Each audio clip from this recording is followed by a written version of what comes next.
ठीक आहे. पहा आता आपण न्यूमेरिकल सुरू करत आहोत. चॅप्टर नंबर 2 जो आहे, त्या चॅप्टर नंबर 2 चे जे न्यूमेरिकल्स आहेत, जे काही शाब्दिक उदाहरणं आहेत, ते आपण आजच्या लेक्चरमध्ये पाहणार आहोत. पहा आता आणि हे जे काही न्यूमेरिकल्स आहेत, आता मी एक्सप्लेन करून सांगणार आहे तुम्हाला. ते नंतर तुम्ही राईट डाउन करून घ्या. हां? चालते ना? न्यूमेरिकल आत्ता समजले तर तुम्हाला ते धड्याखालचे जे न्यूमेरिकल्स आहेत ते सॉल्व्ह होतील. म्हणजे हा चॅप्टर आपला कंप्लीट होईल. बरोबर आहे ना? हां. आणि मॅथचा पण आता आपण त्याच पद्धतीने टॉपिक कंडक्ट करणार आहोत. हं. चला पहिला न्यूमेरिकल कोणता आहे? किती नंबरवर आहे? 28. 22 परत पण आहे का? नसेल झाले. आपण एकही न्यूमेरिकल नाही घेतला. हे काय हाच असेल. बरोबर? हाच आहे ना? ओके. पहा आता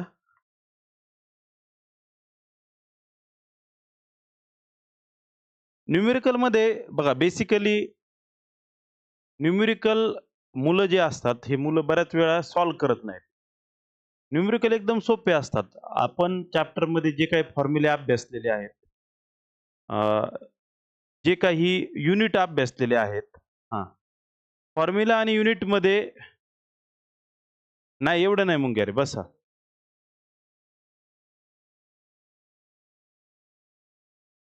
बरं पुढे ये डायरेक्ट, ये पुढं. चल.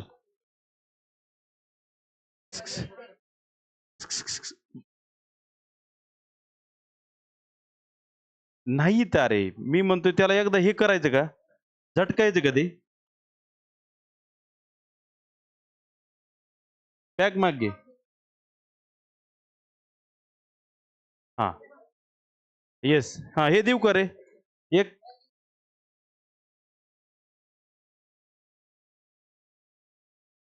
हां, लक्ष द्या. नाही येत. लक्ष द्या. पहा आता आणि पाऊस जर येत असेल, कोरट कर ना, तर मग दरवाजा लावून घे हां. अजून नाही येत.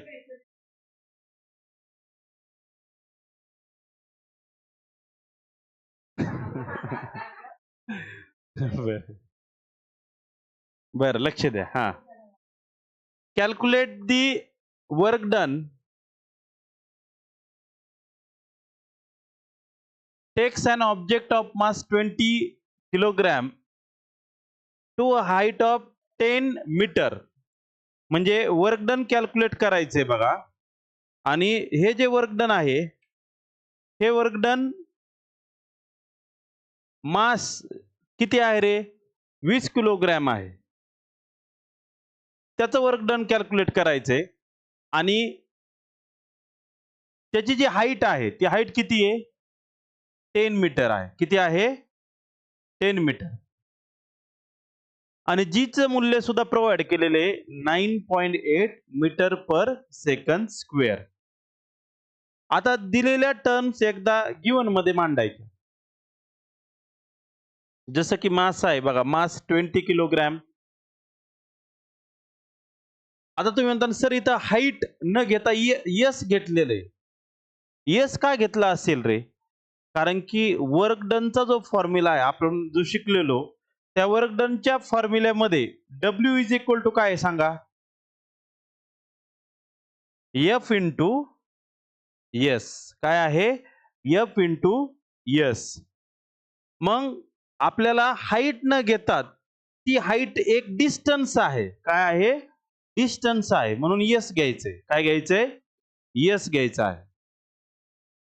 जीचं मूल्य इथं परत दिलंय बघा 9.8 मीटर पर सेकंद स्क्वेअर. आता मला सांगा, तुम्हाला कॅल्क्युलेट करायचंय work done.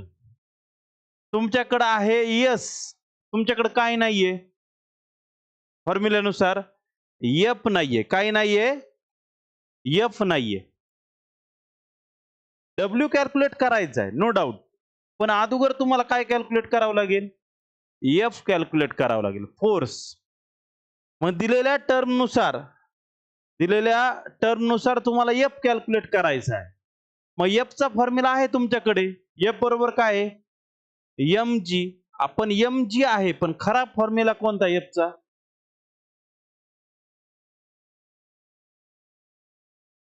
F is equal to M A. काय आहे? F is equal to M A हा फॉर्म्युला आहे. खरा फॉर्म्युला हा आहे एम ए. मग तुम्ही म्हणता सर मग जी का घेतलाय आपण? कारण की ऑब्जेक्ट एका हाईट वरती आहे. मग हाईट आली की तिथं ग्रॅव्हिटी येते. हाईट आली की काय येते? ग्रॅव्हिटी येते. म्हणून ऍक्सेलरेशन ड्यू टू ग्रॅव्हिटी आहे, पण त्याचं मूल्य मायनस घेतलंय. आणि मी हे कांगारूच्या एक्झाम्पलच्या वेळेस सांगितलं होतं बघा. मायनस साइन का घेतात? ज्यावेळेस एखादा ऑब्जेक्ट खालून वर जात असेल त्यावेळेसचं मूल्य, जीचं मूल्य काय असतं? मायनस. काय असतं?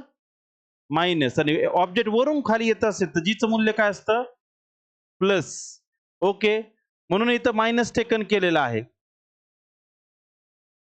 इथं सांगितलंय कारण negative sign is taken because of the displacement is opposite to the direction of the force. मग याच्यामध्ये किमती ठेवल्या, याचं कॅल्क्युलेशन केलं तर व्हॅल्यू किती आली? 4 ची -196 न्यूटन. काय आलं? न्यूटन. कारण फोर्स कशामध्ये असतो? न्यूटन मध्ये असतो. भेटल्या दोन्ही व्हॅल्यू. तुमच्याकडे फोर्स आहे, तुमच्याकडे डिस्प्लेसमेंट म्हणजे डिस्टन्स एस पण आहे. मग डब्ल्यू चा फॉर्म्युला आहे तुमच्याकडे. डब्ल्यू बरोबर काय असतं? F S, force into displacement. काय असतं? Force into displacement. त्याच्यामध्ये जर किंमत टाकली तुम्ही बघा, सिंपली किंमत ठेवली 4 ची -196 आणि एस किती आहे? 10 आहे. 2 इंच मल्टिप्लिकेशन केलं तर व्हॅल्यू किती आली? 1960. पण साइन कसलंय? निगेटिव्ह. मग मला सांगा हे कसल्या टाईपचं वर्क डन आहे? बरोबर आहे ना, निगेटिव्ह साइन आहे. आपण 3 टाईपचे वर्क डन अभ्यासलं होतं. कोणतं? Positive, negative and zero. आठवतंय ना? Positive, negative and zero. मग इथं निगेटिव्ह आहे म्हणजे हे वर्क डन कसलं आहे? बघा, negative sign appears because the direction of force is opposite to the direction of displacement. म्हणजे फोर्स आणि डिस्प्लेसमेंट हे अपोजिट आहेत. बरोबर आहे ना? आपण पाहिलं होतं. मग तिथं किती डिग्रीचा कोन तयार होतो? 180. कितीचा होतो? 180 चा होतो. बघा, फोर्स इकडं आहे, डिस्प्लेसमेंट इकडं आहे. मग 180 चा कोन तयार झाला तर त्यावेळेस कॉस 180 किती येतं? -1. किती येतं? -1. म्हणून हे वर्क डन कसलं आहे? निगेटिव्ह. कसं आहे? निगेटिव्ह. चुकतंय का काही? हा, ठीक आहे. आता हा झाला पहिला प्रॉब्लेम. चला दुसरा प्रॉब्लेम पाहूया. इथंच आहे बघा. आज सगळे प्रॉब्लेम घ्यायचे हा, म्हणजे हा चॅप्टर आपला पूर्ण होईल. हा. Praveen has applied force of. आता प्रवीण हा एक विद्यार्थी आहे. त्यांनी लावलेलं बल किती आहे रे ऑब्जेक्ट वरती? 100 न्यूटन. किती आहे? ओके, 100 न्यूटन आहे. At an angle. बघा आता त्याने फोर्स लावलाय या ठिकाणी. हा जो थीटा आहे हा किती आहे? 60 डिग्री आहे. The object get displace the horizontal direction. त्यावेळेस ऑब्जेक्ट डिस्प्लेस झालं हॉरिझॉन्टल डायरेक्शनला आणि त्याचं वर्क डन किती झालं? 400 जूल. 400 जूल त्या ठिकाणी त्याचं वर्क डन झालेलं आहे. What is the displacement of the object? ते म्हणतात डिस्प्लेसमेंट म्हणजे एस किती असेल. बघा टर्म कशा दिलेल्या आहेत? थीटा आहे 60, डब्ल्यू आहे 400, आणि डिस्प्लेसमेंट म्हणजे यस विचारलेला आहे. काय विचारलेला आहे? यस. आता आपण फोर्स वर्क डनचा एक फॉर्म्युला अभ्यासला कोणता? W बरोबर FS आहे. पण एक अजून एक याच्याशी रिगार्डिंग अभ्यासला होता बघा, थिटाशी रिगार्डिंग. कोणता आहे तो? W बरोबर FS आहे, फोर्स इंटू डिस्प्लेसमेंट. पण दुसरा कोणता अभ्यासला होता? हा correct, W is equal to FS cos theta. FS cos theta हा पण W चाच फॉर्म्युला आहे. कधी? ज्या वेळेस एक अँगल तयार केलेला असेल तर. कोण तयार केला असेल तर? फोर्समुळे एखादा अँगल तयार झाला असेल तर. सिंपल आहेत, सगळ्या किमती तुमच्या समोर आहेत. तुमच्याकडे फोर्स आहे, न्यूटन मध्येच दिलाय फोर्स डायरेक्ट. किती न्यूटन आहे? 100 न्यूटन. किती आहे? 100 न्यूटन. गळतंय का तिथून पाणी? इकडे अलीकडे सरक थोडस. हा हा आता बघा, कॉस 60 ची व्हॅल्यू तुमच्याकडे दिलेली आहे. तरी बरं या झोन मध्ये काही गळत नाही. बरोबर आहे ना? म्हणजे स्लॅब ठीक आहे. म्हणजे मला सगळ्यात समाधानकारक बाब एवढीच वाटते, की पॅनलच्या इकडं या साईडला काही इश्यू नाही सध्या तरी. बरोबर आहे ना? कारण इकडं इन्स्ट्रुमेंट जरा कॉस्टली आहेत. बरं लक्ष द्या. तर थिटा किती आहे रे? 60. त्याच्यानुसार F किती आहे? 100. W किती आहे? दिलंय, हे सगळं मांडायचं फास्ट मध्ये. दिलेलं आपण एक करू बरं का. आता टेस्ट होणार आहे ना आपली. मी टेस्ट घेताना न्यूमेरिकल्स आणि हे दोन्ही पण. आता आपली शनिवारी टेस्ट आहे ना, त्याच्यामध्ये दोन्ही गोष्टी विचारल्या जाणार. हा न्यूमेरिकल पण विचारले जाणार आहेत, हे लक्षात ठेवा. बरं टेस्ट बद्दल शेवटी बोलूया आपण. चला, displacement is equal to question mark. हा आता फॉर्म्युला आहे तुमच्याकडे, W is equal to FS cos थिटा. F च्या ऐवजी काय पुट केलं? 100. S कॅल्क्युलेट करायचा, त्याला कसा ठेवला? तसाच. कॉस 60 ची व्हॅल्यू दिली तुम्हाला 1/2. किती दिलेली आहे? 1/2. आता हा मल्टिप्लाइड आहे, इकडे आल्या काय होईल? डिवाइड. 1/2 तसाच ठेवला, S असाच ठेवला. इथं यांचं डिवायडेशन होईल, व्हॅल्यू किती येईल? 4. हा डिवाइड आहे, इकडे आल्या काय होईल? मल्टिप्लाइड. ओके. मग S चं मूल्य किती आलं लगेच लक्षात येतंय तुम्हाला? 8 मीटर. किती आहे म्हणजे डिस्प्लेसमेंट किती आहे? 8 मीटरचं डिस्प्लेसमेंट झालं. काय अवघड होतं रे याच्यामध्ये सांगा? काय अवघड होतं? काहीच नाही. थिटा प्रोव्हाइड आहे. तुमच्याकडे फॉर्म्युला आहे. फॉर्म्युल्यामध्ये फक्त किमती ठेवायच्या. काय ठेवायच्यात? किमती ठेवून द्यायच्या आणि प्रॉब्लेम सॉल्व्ह करायचा. ओके. तर दोन्ही प्रॉब्लेम तुम्ही लिहून काढा. समजलं? काय डाऊट आहे का याच्यामध्ये? हा नाहीये. ठीक आहे, पुढे जाऊया. सोपे आहेत प्रॉब्लेम, खूप सोपे आहेत हे. बघा दिलं इथं, object will be displace through 8 metre. हा पुढचा प्रॉब्लेम कशावरचा आहे? कायनेटिक आहे. एकदम सिंपल प्रॉब्लेम, 2 मार्काचा प्रॉब्लेम येऊ शकतो. बघा आता, अ स्टोन हॅव्हिंग मास. एक स्टोन म्हणजे दगड आहे, त्या दगडाचं मास किती आहे? 250 gram. Is falling from a height. तो कुठून तरी हाईट वरून पडतोय खाली. How much kinetic energy does it have at the moment when its velocity. त्याचा वेग दिलेला आहे, फी किती आहे? 2 metre per second. 2 metre per second त्याचा व्हेलॉसिटी आहे. आता मला सांगा, मास दिलेला आहे किती आहे? 250 ग्रॅम. फक्त त्याला कन्वर्ट करायचं कशामध्ये? हा किलोग्रॅम मध्ये. का कन्वर्ट करायचं? तर हे युनिट, व्हेलॉसिटीचं युनिट कशामध्ये आहे? मीटर मध्ये आहे. बरोबर आहे ना? म्हणून मास पण कशामध्ये पाहिजे? किलोग्रॅम मध्ये. कशामध्ये पाहिजे? किलोग्रॅम मध्ये. मग हे कसं आलं तुम्हाला माहिती आहे. M is equal to 250 divide by किती करायचं? 1000. किती येतं मग याची व्हॅल्यू, मूल्य किती आहे? हे 0 0 कॅन्सल होतील, म्हणजे हे किती आलं? 0. 25. ओके. आता व्हेलॉसिटी लिहिली तुम्ही. किती velocity? 2 metre per second. Formula पाठ केलेला आहे आपण शिकवतानाच. काय आहे फॉर्म्युला? 1/2 mv square. त्याच्यामध्ये किमती ठेवायच्या. बघा 1/2 ॲज इट इज लिहिला. m ची व्हॅल्यू किती आहे? हे काही वरती आहे ना m ची व्हॅल्यू. मासची व्हॅल्यू किती आहे? 0.25 इंटू पुढे काय? व्हेलॉसिटी किती आहे? 2. मग 2 चा स्क्वेअर. हे जर सॉल्व्ह करायला गेला तुम्ही तर कसं येईल बघा? 1/2 into 0.25 into 2 into 2. 2 two get cancel. आता हे माहिती तुम्हाला 0.25 इंटू 2 0.50 थोडक्यात. 0.50 म्हणजेच किती? 0.5. 0.50 म्हणजे 0.5 जूल. ठीक आहे.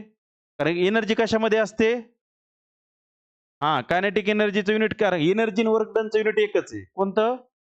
जूल. विसरायचं नाही. फोर्सचं काय आहे? न्यूटन. फोर्सचं काय आहे? न्यूटन. बरं हे झालं जूल SI झालं. वर्क डनचं CGS युनिट विसरले. अर्ग. काय आहे? अर्ग आहे. अर्ग. आणि जूल आणि अर्गचा रिलेशन आपण अभ्यासलो होतो. 1 joule is equal to 1 J is equal to किती? 10⁻⁷ अर्ग. म्हणलो होतो तुम्हाला हे महत्वाचं आहे बघा. 1 जूल इज इक्वल टू 10⁻⁷ अर्ग. अभ्यासलंय आपण दुसऱ्या 2 का 3 नंबर पेज वरती बघा. ठीक आहे. सिंपल प्रॉब्लेम आहे. 2 मार्काला विचारला जाऊ शकतो. किती? 2 मार्कासाठी. आणि येऊ शकतो. सोपा आहे. याच टाईपचा दुसरा येऊ शकतो. आता कायनेटिक एनर्जी पाहूया. लगेच इथं आहे बघा. पोटेन्शियल एनर्जी झाली. आता कायनेटिक एनर्जी झाली. आता पुढची एनर्जी कोणती? पोटेन्शियल एनर्जीचा फॉर्म्युला तुमचा तोंडपाठ आहे. काय आहे? mgh. mgh. विसरायचं नाही. याच्यावर प्रॉब्लेम येतील तुम्हाला.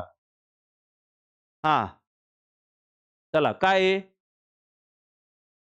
500 kilogram water is stored in the overhead tank of 10 meter height building. एक बिल्डिंग आहे. त्या बिल्डिंगच्या सगळ्यात वरती एक टाकी आहे. त्याच्यामध्ये वॉटर आहे. काय आहे? वॉटर. त्याची हाईट किती आहे? 10 मीटर आहे. त्याच्यामध्ये पाण्याचं वजन दिलंय. पाण्याचं वजन किती आहे? 500 kg किलोग्रॅम. मग ते म्हणतायत की किती पोटेन्शियल एनर्जी असेल? मग तुमच्याकडे m आहे. हे काय झालं? m. ही झाली h. आणि g चं मूल्य माहिती आहे तुम्हाला. g चं मूल्य किती असतं? 9.8. g चं मूल्य किती असतं? 9.8. सगळ्या व्हॅल्यू आहेत तुमच्याकडे. हाईट आहे, मास आहे, h आहे. सिंपल फॉर्म्युला काय आहे? Potential energy is equal to mgh. त्याच्यामध्ये जर तुम्ही व्हॅल्यू पुट केल्या तर काय येते सांगा मग? काय आलं उत्तर? बघा m च्या ऐवजी काय पुट करणार? 10. कारण की हाईट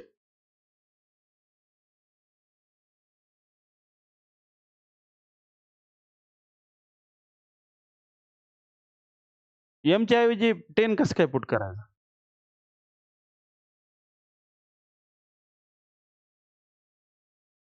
ते देतानाच उलट दिलं. मी तरी म्हणलं असं काय होतं? काय आहे? पुस्तकात थोडंसं मिसमॅच दिलंय असं म्हणायचं. m ची व्हॅल्यू कुठे बघा इथं आहे. 500 ना. त्याच्यानंतर g चं मूल्य कुठे पुट केलं बघा इथं. आणि हाईट काय आहे? ही आहे. आता डेसिमल शिफ्टिंगचं मी तुम्हाला सांगितलं होतं. तुम्हाला हा 9.8 हा 98 घ्यायचा असेल, करायचा असेल तर इथलचा एक शून्य काय करायचा? कट करायचं. मग इथं काय झाला? हा 98 झाला. ओके. माझा काय मग कॅल्क्युलेशन कसं येईल 10 इंटू 98 इंटू 50. आता ह्या 10 ने याला गुणू शकता तुम्ही 98 ला. किती येईल 980 गुणुले किती पुढं 50. मग हा गुणाकार जर तुम्ही केला 2 झिरो तुम्ही लिहिले इथं. राहिले काय 98 आणि 5 यांचा गुणाकार करायचा. येतोय का 490? करा बरं. सांगा बरं 8 पंचे 40 9 पाचे 45 आणि 4 49 मध्ये येतोय. बरोबर. असे कॅल्क्युलेशन पण फास्ट कॅल्क्युलेशन सिम्प्लिफाय करायला शिकायचं. सगळ्यात महत्त्वाचं मॅथमध्ये हेच आहे. 10वीच्या पोरांना किंवा 10th पर्यंतचे जे मुलं असतात त्यांना सिम्प्लिफाय करणं जमलं पाहिजे ना. तर तुम्ही 9वी म्हणजे 10वीचेच विद्यार्थी आहात. 5-6 महिन्यांनी 8 महिन्यांनी. सिम्प्लिफाय करून आन्सर पर्यंत पोहोचणं खूप गरजेचं आहे. कसं का असेना. आणि त्याच्यात पण रूल असतात आन्सरचे. चला समजलं. एकदम सोपा प्रॉब्लेम आहे. चला हे अजून 2च राहिलेत हा. तेवढे आपण कंडक्ट करूया म्हणजे हा टॉपिक पूर्ण होईल. चला अजून कोणता प्रॉब्लेम आहे आता? एकही मार्क नाही जाणार असे प्रॉब्लेम आहेत. इथं आहे का एखादा? हां, पॉवरवरचा असेल ना? येस. ठीक आहे. दरवाजे उघड रे समजा वाटलंच थोडं हवा येऊ दे. नुसतं सोडून दे. ते काही आदळणार नाही. थोडीशी हवा येईन बाकी काही नाही. हां, सोड, सोड. राहू दे, राहू दे. हां. आता बघा या प्रॉब्लेममध्ये काय सांगितलंय? Swarali takes 20 second to carry a bag. आता इथं मिसमॅच आहे हां. प्रत्येकाच्या पुस्तकात. पहिल्यांदा चूक दिसती तुम्हाला. दिसते का चूक? काय दिसते रे? काय चूक दिसते बरं? Sorali takes 20 seconds to carry a bag weighing a 20 kilogram to a height 5 meter. How much power has she used? एक स्वराली आहे. ते म्हणतायत की तिला 20 सेकंद लागतायत. आणि तिच्या बॅगचं वजन किती आहे? नाही, नाही. 20 किलो आहे तिच्या बॅगचं वजन किती आहे? 20 किलो आहे, 20 किलो. आणि किती हाईट वरती गेली ती? 5 मीटर. मग तिच्याकडे पॉवर किती आहे? शक्ती किती आहे? बरोबर आहे. पॉवर म्हणजे शक्तीच ना. त्याला काय मराठीतून म्हणायचं? शक्ती किती आहे? आता इथं एक चुकलंय बरं का. हे तुम्ही रिअरेंज करा.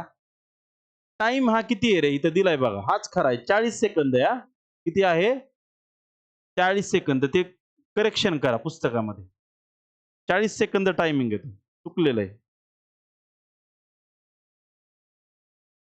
40 सेकंद टाईम आहे तो. मग दिलेल्या टर्म तुम्ही मांडल्या. आता तुमच्या डोक्यात एक फिक्स आहे. पॉवरचा फॉर्म्युला आपण अभ्यासलेला. P काय असतं? येस, छान. P काय असतं? W/T आहे. आता बघा मी कसं सांगतोय तुम्हाला.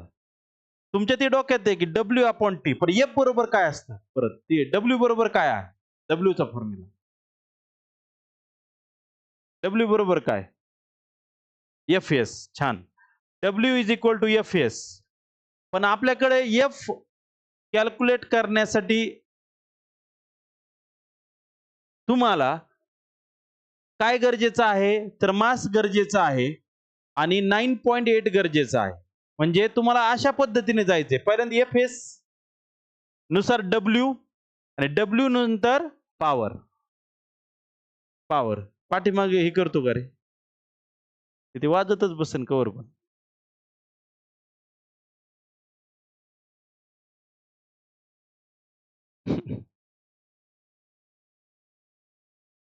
हां, लक्ष द्या.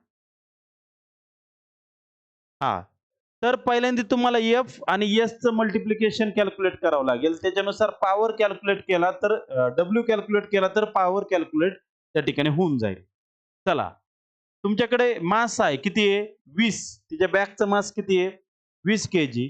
ती किती हाईट वरती गेली आहे? 5 मीटर. टाईम किती आहे? 40 सेकंद. आता तुमच्याकडे फोर्स बरोबर आहे. किती आहे? एम इंटू जी. जीचं मूल्य किती घ्यायचं? फिक्स आहे ते. 9.8. ओके. मग फोर्सचं फोर्स बरोबर किती आला तुमच्याकडे? 196. मागल्या वेळेस किती आलता बघा तो? त्या एक्झाम्पलमध्ये. हां, मायनस आलं होतं. बरोबर आहे. त्यावेळेचं एक्झाम्पल आणि ह्याच्यामध्ये फरक आहे. बरोबर? हां. Work done by Swarali to carry a bag at a height 5 metre. Therefore W is equal to Fs. आता तुमच्याकडे फोर्स आहे. तुमच्याकडे Sचं मूल्य आहे. Sचं मूल्य म्हणजे हाईट आहे 5 मीटर. त्याच्यामध्ये किमती जर ठेवल्या तर 196 गुणिले 5. तर वर्क डन किती आलं? 980 जूल. आता फॉर्म्युला आहे तुमच्याकडे. पॉवर बरोबर काय असतं? Work upon time. Work upon time. मग वर्कची व्हॅल्यू तुमच्याकडे आली किती? 980 आणि टाइम किती आहे? म्हणजे नक्कीच हे चुकीचं होतं. वरती 20 सेकंद जे दिलेले ते काय आहे? चुकीचं आहे. तिथं किती पाहिजे होतं? 40 सेकंद पाहिजे होतं. पुस्तकात ते नवीन पुस्तकात पण तशीच चूक आहे हां. सकाळीच आज शाळेमध्ये शिकवताना पण नवीन पुस्तकं मुलांनी आणलेली आहेत आणि जुन्या पुस्तकात मी सांगितलं होतं मुलांना की ते 40 सेकंद आहे. पण नवीन पुस्तकात सुद्धा तीच प्रिंटिंग मिस्टेक आहे. बरोबर आहे ना? किती आहे? 40 पाहिजे तिथं. हां. आता हे जर 40 व्हॅल्यू इथं ठेवली, यांचं तुम्ही डिव्हायडेशन जर केलं, म्हणजे यांची डिव्हायडेशनची व्हॅल्यू जर कॅल्क्युलेट केली, 0 गेट कॅन्सल. तर 4 ने जर 98 ला जर भागलं, तर उत्तर किती येतंय? 24.5. पण युनिट काय आहे? वॅट. W for watt. बरोबर. तर पॉवरची व्हॅल्यू कॅल्क्युलेट केली. काय लक्षात आलं रे या प्रॉब्लेममध्ये? कसं गेलो आपण ॲन्सर पर्यंत? दिलं काय होतं तुम्हाला? फक्त आणि फक्त मास दिलं होतं, हाईट दिली होती आणि टाईम दिला होता. काय दिलं होतं? बघा आपण कसं गेलो, प्रॉब्लेम कसा सॉल्व्ह केला हे एकदा पाहूया आपण हां. लक्ष द्या.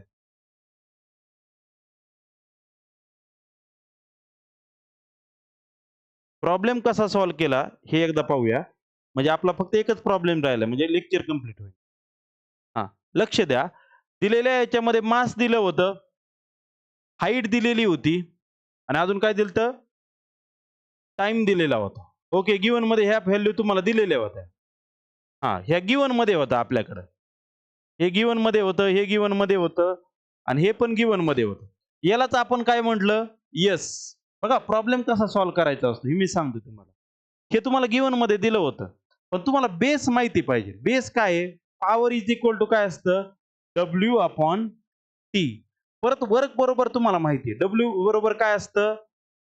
F into S. मग तुम्हाला कुठेतरी पहिल्यांदी F आणि S हे माहिती पाहिजे. तुम्ही म्हणता यस आहे सर आपल्याकडे. यस आहे आपल्याकडे. पण कोण नव्हता? फोर्स नव्हता. आपल्याकडे कोण नव्हता? फोर्स नव्हता. पण फोर्सचा फॉर्म्युला आहे की आपल्याकडे. फोर्स बरोबर काय असतं? MA किंवा त्यालाच आपण काय म्हणतो? mg. म्हणजे अशा पद्धतीने विचार करावा लागतो पेपरमध्ये. त्यावेळेस फिजिक्सचा प्रॉब्लेम नीटसाठी सुटतो. मी हे कशामुळे म्हणतोय माहिती का? हे सगळ्यात महत्त्वाचं आहे नीट आणि JEE साठी. ह्या 2 एक्झाम द्यायच्यात ना तुम्हाला 4 वर्षांनी. त्यावेळेस कुठेतरी असा विचार करावा लागणार. त्यावेळेस तिथं तुमचे ॲक्युरेट किंवा CET एक सर्वसामान्य विद्यार्थ्यांसाठी CET. CET पण असते हां. तुम्ही म्हणता ना आम्हाला JEE नीट न द्यायची. मग आम्हाला CET गव्हर्नमेंट कॉलेज तर एखादं शेवटी घ्यावंच लागेल ना महाराष्ट्रातलं. महाराष्ट्रासाठी CET आहे.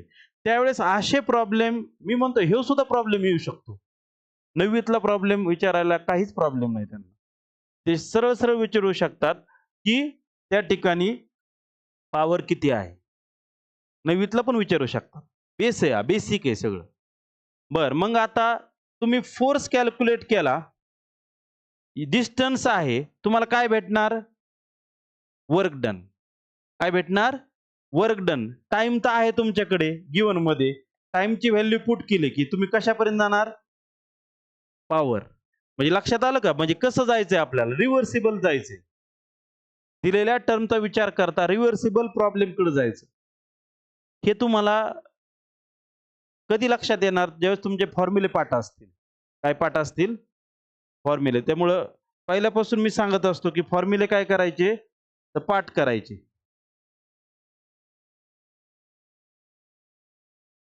ठीक आहे. एक प्रॉब्लेम पाहूया आणि लगेच म्हणजे हा टॉपिक पूर्ण होईल. ठीक आहे. बाकी काही नाही. लगेच आपण मॅथ्सचं पाहूया.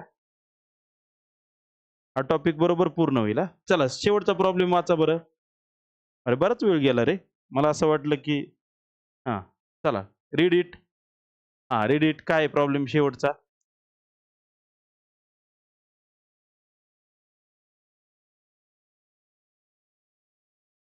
वॅट हां. हं. बरं. एक बल्ब आहे. तो इलेक्ट्रिसिटी कंझ्युम करतोय वॅटमध्ये 10 तासासाठी. किती तासासाठी? 10 तासासाठी. किती वॅट त्यांनी कंझ्युम केली आहे? ओके. 25 अ, वॅट जे आहे ते कंझ्युम करते. तर ते म्हणतायत, की टोटल एनर्जी त्या ठिकाणी विचारलेली आहे. बघा आता हा प्रॉब्लेम सुद्धा बेसिकवरच आहे हां. तुम्ही म्हणता ना सर, की हे कुठंच नाही पाहिलं आम्ही. तुम्ही म्हणता ना सर, की हा फॉर्म्युलाच नाही पाहिला. हे कुठून आणला? एनर्जीचा फॉर्म्युला बघा बरं आहे का? त्या पॉइंटमध्ये आपण जे शिकलो त्या बघा मी दाखवतो तुम्हाला. इथं पण आहे, आपल्याकडे पण आहे. इथं कुठं आहे रे एनर्जीचा फॉर्म्युला? आहे का रे कुठं? आहे का इथं एनर्जी बरोबर कुठं काय लिहिलंय का? नाही लिहिलं. पण तुम्हाला एक माहिती पाहिजे. वर्कची डेफिनिशन काय आहे? वर्क म्हणजे काय? कॅपॅसिटी वर्क नाही. एनर्जीची डेफिनेशन काय आहे एनर्जीची?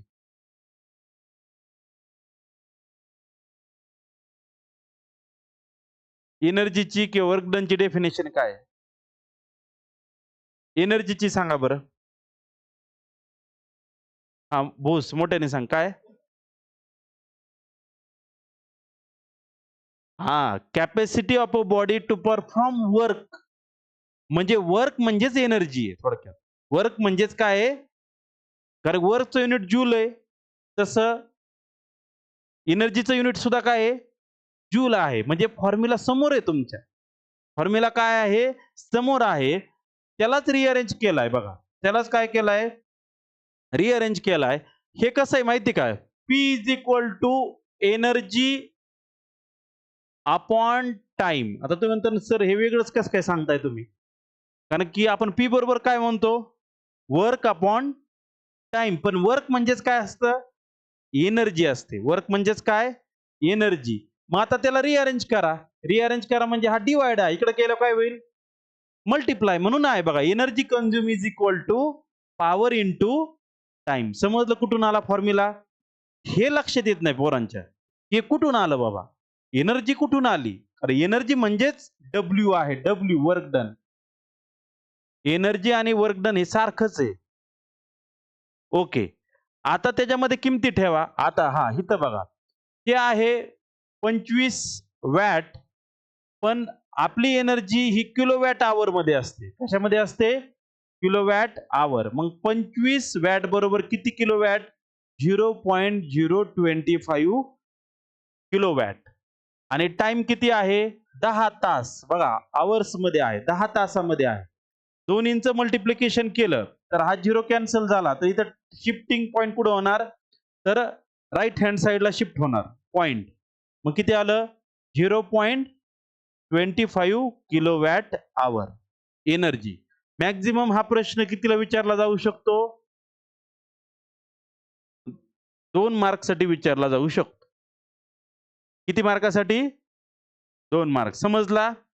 ठीक आहे. तर आपल्या अशा पद्धतीने या चॅप्टरचे सगळे न्यूमेरिकल झालेले आहेत. हां, आता काय करायचं ऐकून घ्या.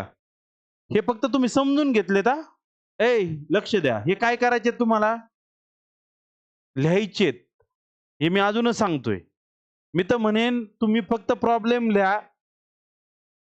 प्रॉब्लेम लिहा. याच्यावर आपल्याला टेस्ट पण घ्यायची. याच्यावर काय घ्यायची आहे? टेस्ट.